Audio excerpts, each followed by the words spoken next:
He used to be a land agent when he first qualified, which meant looking after farms and large estates for both the Church and the Crown in UK. Well, I first got to know Nick by fax, believe it or not. I wrote to him and asked him for a job when I was getting ready to graduate from university. And he very kindly arranged an interview for me with his partners in London. And then wrote back to me by another fax and offered me a job. I've always assumed that if he'd actually met me, I'd never have actually made a start in the commercial property sector. The first project we did was a mixed-use project in Bangkok for a Chinese developer, and all of that was very new to me. And given his experience at Swire Properties, it was very valuable for me to sit alongside him and work with him on projects like that, and that was the first of many. The mentoring he's been doing ever since he was quite a young professional. He became a partner in one of the big London companies at really quite a young age, and therefore has always been used to sort of leading teams and trying to bring people along professionally. I mean, Nick is a very approachable person, so I very much appreciate that. Given his seniority, he still makes time to grab a casual coffee with myself, and we would talk about career, we would talk about my own real estate projects and share ideas.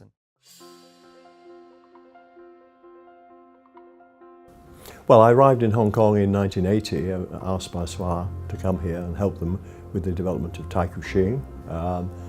As you know, Hong Kong was in a period of change at that time, and many of the uses along the waterfront had moved on and become redundant. So Swire were faced with what should they do with the Taikoo dockyard and the sugar refinery, all of which had no longer any place in their business. So they decided they wanted to convert the dockyard into a major development, and I helped them with the master plan and helped them with deliver that development. In the early 1980s, there was a great deal of uncertainty about the future of Hong Kong. Britain and China hadn't signed the joint declaration then, so there was no certainty about the future. But the Swire brothers decided they wanted to show confidence in Hong Kong, so they authorised us to buy what was the Victoria Barracks site in Admiralty, which we subsequently developed, as you know, into Pacific Place.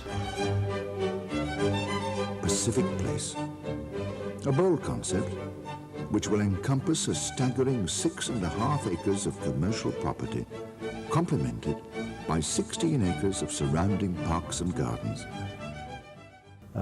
People said it's too far from Central, etc., etc. But as you know, we built it into one of the best mixed-use schemes in the region.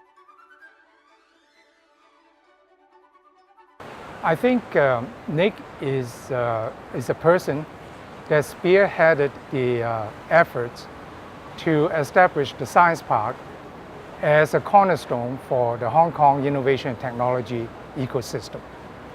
So he worked with others, worked with the board and so on, to really build a professional organization. And he also built a management team with vision and also with expertise in developing innovation and technology. Nick is thinking 5 to 10 years ahead. He's thinking about robotics, he's thinking about AI, he's thinking about automation and how all that will be brought back into our industry and how our industry can affect the new world. For Hong Kong, he's contributed so much to the development of not only the profession, but to our urban landscape, our harbourfront, our science park. But I know that Nick also contributed regionally as well. So his advice is well sought after by authorities in the region and around the world. He's done a lot for ULI, especially in some landmark events such as the ULI World Economic Forum, the Site 3 panel, and for the Young Leaders Group, the competition. And so I think he's been a very, very important part of the ULI world. ULI is already well recognised, I think, in a number of economies, and we have national associations in a number of economies. But I would like to see ULI recognised across the region. Nick embodies what ULI stands for. He works and has deep understanding across all the different aspects of real estate. All the different parts that make our industry so exciting. This is why I believe Nick is the person to become the lifetime trustee. Hi Nick, big congratulations on achieving this Lifetime Award. I heartily congratulate you on becoming the first ULI Lifetime Trustee in Asia. As always, you're pioneering the way, and it's well deserved. To think about what it takes to qualify for that is first not just the amount of work one puts in.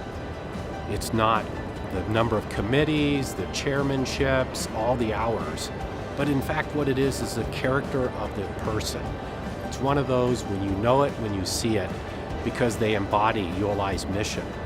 And Nick Brooke does just that.